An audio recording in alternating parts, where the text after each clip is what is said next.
Classificação indicativa. Livre para todos os públicos.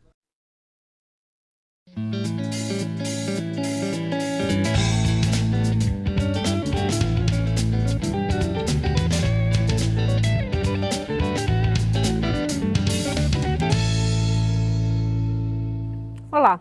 Depois de 7 anos, o Supremo Tribunal Federal determinou a volta da cobrança de contribuição social sobre a venda de produtos agrícolas, o FUNRURAL, Fundo de Assistência ao Trabalhador Rural.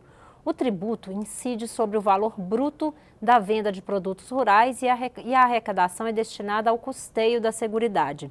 A mudança surpreendeu produtores e está repercutindo aqui na Câmara. O deputado Jerônimo Gergen, do PP do Rio Grande do Sul, fala sobre os impactos dessa medida aqui no Palavra Aberta. Eu sou Daniela André e este é um programa da Rádio e da TV Câmara. Deputado, bem-vindo à Palavra Aberta. É um prazer poder estar aqui e tratar de um tema tão importante que hoje é o principal tema dentro do agronegócio, principalmente pelo impacto negativo no aspecto econômico que vai trazer ao setor. O setor que vive um momento de boa produção, mas de preços alterados que diminuíram a renda do produtor. E uma medida, como tu disseste aqui, que há 7 anos atrás sinalizou um novo caminho para a cobrança do Fundo Rural e que, de repente, de uma hora para outra, os votos já sinalizados são invertidos, são mudados e determina o pagamento de valores que são bilionários, né? E justamente num momento onde se discute a questão previdenciária aqui dentro, nós estamos agora preocupados com o passado e, obviamente, com o futuro dessa cobrança. Números chegam à conta de 80 bilhões vindos de algumas federações e que somente aquelas liminares concedidas a cerca de 15 mil produtores impactam em 20 bilhões de reais, né, de um passivo que tem que ser pago imediatamente. E isso nós não podemos aceitar, né, porque é injusto, tira a renda do campo e diminui a capacidade econômica desse setor, que é o setor que movimenta a economia nesse momento de crise. Inclusive por isso, por esta razão, junto com um outro deputado federal e com o senador Ronaldo Caiado, nós já aprovamos, e acontecerá no dia 3 de maio agora, uma audiência pública aqui, conjunta entre o Senado e a Câmara. Nós vamos mobilizar produtores do Brasil inteiro para que a gente tenha uma posição definitiva, mantendo aquela sinalização de não cobrança do Fundo Rural, né? Com certeza há uma indignação na produção e essa indignação vai se transformar em pressão política aqui para termos uma definição e que, inclusive, no daqui para frente a gente solucione isso, porque o peso desses 2,1% cobrados sobre a produção é muito caro, né? Nós temos hoje, graças a Deus, um aumento de produção com relação à origem, quando isto foi confirmado como uma necessidade de pagamento por parte do produtor que contrata o seu trabalhador, mas hoje onera e tira a renda da produção. E essa discussão nós também estamos fazendo de como ficará daqui para frente agora que se discute a reforma da Previdência. O senhor acha que deveria ter um outro modelo de cobrança patronal aí para a Seguridade, no caso dos agricultores? Não há dúvida, e isto na audiência pública nós vamos pautar e deixar bem claro. E inclusive já temos uma reunião com o ministro Meirelles, e já ficou combinado com ele, era um requerimento que eu apresentei na Comissão da Agricultura, então ao invés dele vir aqui, ele nos receberá para apresentarmos a proposta com relação a isso. Conversei ainda antes de vir ao programa pela segunda vez com o secretário Marcelo Caetano, que é quem está cuidando dessa questão da reforma da Previdência, né, para que haja um entendimento diferente do que o governo vem tendo. O governo já deixou entender que o único setor na leitura do governo que ainda pode pagar algo mais é o setor do agronegócio. É uma visão equivocada e é uma visão que nós temos força política para pressionar e mostrar ao governo que ele está errado. Não tem mais nenhum setor que suporte nenhuma penalização de aumento de custos. E isto, da forma como é o Fundo Rural apresentado, é uma elevação de custo enorme. E imagina, 7 anos passados, agora de uma vez por todas define e manda pagar.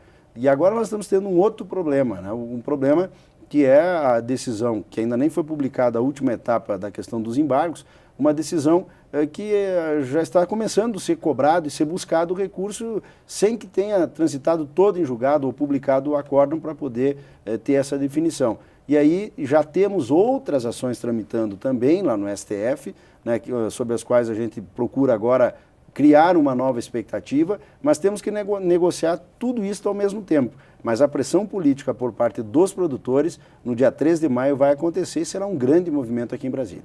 Deputados, ligando aí fazendo essa ligação com a Previdência, o setor rural, segundo o governo, é onde está a maior proporção de déficit dentro da Previdência como um todo. Esse recurso do Fundo Rural não poderia contribuir para reduzir esse déficit? Olha, pelo que a gente tem informação, tem uma parte desse recurso que foi colocado em depósito judicial enquanto tramitava a ação. Mas pela mudança que houve na regra do Código de Processo Civil, dito isso pelo próprio ministro Alexandre de Moraes, esse recurso já nem está mais no caixa da União, já foi gasto. Isso é permitido por lei. Então o que acontece? Não vai entrar um dinheiro novo, apenas vai penalizar o produtor. Bom, resolver, da forma como tu questionas, é o que eu tenho dito, a reforma da Previdência do governo não é uma reforma da Previdência, é um aumento de arrecadação. E o governo deveria ter transparência de dizer que é isso. Porque o próprio presidente da República veio dizer ontem aí na imprensa que daqui uns 10 anos teremos que fazer uma nova reforma. Então nós estamos tirando renda do produtor.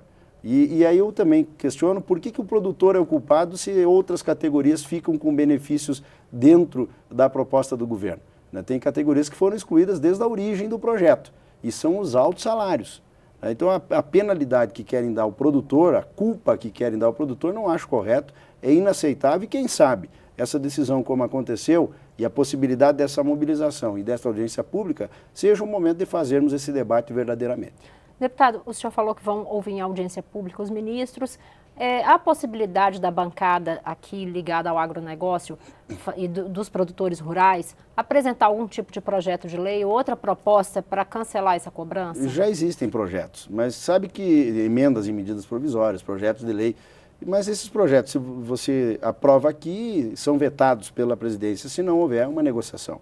Então nós estamos indo para um movimento de pressão política e esperamos de negociação com o governo. E que haja sensibilidade do governo, que nós apoiamos, e se não houver essa sensibilidade, projetos importantes que o governo tem intenção de aprovar aqui poderão não ter o apoio da bancada agropecuária. Deputado, e quanto à aposentadoria rural? O governo sinalizou que pode rever a decisão de propor a idade mínima de 65 anos para 60 anos. O senhor acha que isso torna mais viável a votação? Não é que torne mais viável. O problema é eu trato o projeto como um todo. A falta de convicção do governo sobre a reforma da Previdência. Primeiro foi apresentada uma proposta que ou era daquele jeito ou o Brasil ia quebrar. Bom, dali uns dias o governo muda, dizendo que só ia tratar da questão federal e ia liberar os estados. Na outra semana volta dizendo que os estados em 6 meses teriam que fazer também. E agora mudou de novo. Então a gente não sabe como é a proposta como um todo mesmo.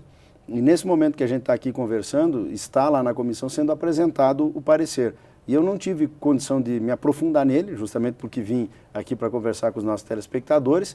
Eu não sei se facilita. No entanto, eu não sei também se o projeto fica bom, porque o próprio presidente Temer disse que em 10 ou 15 anos teremos que ter uma nova reforma. E é o sinal que a atual não é uma reforma verdadeira. Deputado, agora caminhando para o encerramento, eu gostaria que o senhor explicasse aí como vão ser as articulações referente ao Fundo Rural aqui na Câmara nos próximos dias. Bem, tudo vai passar pela audiência da semana que vem, do dia 3. Nós vamos ter uma grande mobilização, será uma audiência conjunta entre o Senado e a Câmara, teremos uma reunião com o ministro da Fazenda e também provavelmente com a Casa Civil, com quem a gente tem procurado manter contato. E com o ministro da Agricultura, que não é dele a responsabilidade, mas é um aliado da produção. Então nós imaginamos montar uma proposta do setor para o todo disto, que envolve desde a anistia, a não validação do passado e a regularização do daqui para frente. Então, a partir disso, a audiência pública vai unificar a posição do setor agropecuário brasileiro e isso será levado ao governo e, obviamente, vamos esperar do governo a sensibilidade para atender a nossa demanda e achamos que ela será justa, com certeza, porque é o setor que ainda não deixou o Brasil morrer. É o setor que salvou o Brasil até aqui e que pode dar muito para o Brasil daqui para frente, numa reorganização que precisa ser feita. Portanto, toda essa agenda de como será o nosso posicionamento, ela se dará na audiência pública. Deputado, e no Supremo Tribunal Federal, é possível ainda haver alguma mudança de posicionamento do Supremo? No Supremo ainda tem uma possibilidade lá que envolve os embargos declaratórios, mas eu penso que ainda é muito remota a reversão disso, teria uma chance de uma adequação, de uma forma de pagar, mas o setor está muito motivado no não pagamento, não por calote, por questão de qualquer natureza, é por não dever isso. E a forma da cobrança ter sido sinalizada diferente lá atrás de que não seria cobrado. E o fator produtivo hoje é diferente de quando foi iniciado a cobrança do Fundo Rural. Então pode haver uma mudança, mas acho que não é uma mudança tão simples de acontecer. No entanto, também, em paralelo a isso, existem outras ações que podem, nestas outras ações, ou outra ação, uma mais específica lá, que poderia ter uma reversão de posicionamento dos próprios ministros, né, e aí sim revertendo definitivamente, voltando ao status quo, como foi sinalizado há 7 anos atrás. Deputado, obrigada pela participação. Tá ótimo, um prazer estar aqui com vocês. O deputado Jerônimo Gergen, do PP do Rio Grande do Sul, falou sobre a cobrança do Fundo Rural. Eu sou Daniela André e este é o Palavra Aberta, uma produção conjunta da Rádio e da TV Câmara. Você pode assistir esta e outras edições também em nossa página na internet, câmara.leg.br/palavra aberta. Obrigada pela audiência e até o próximo programa.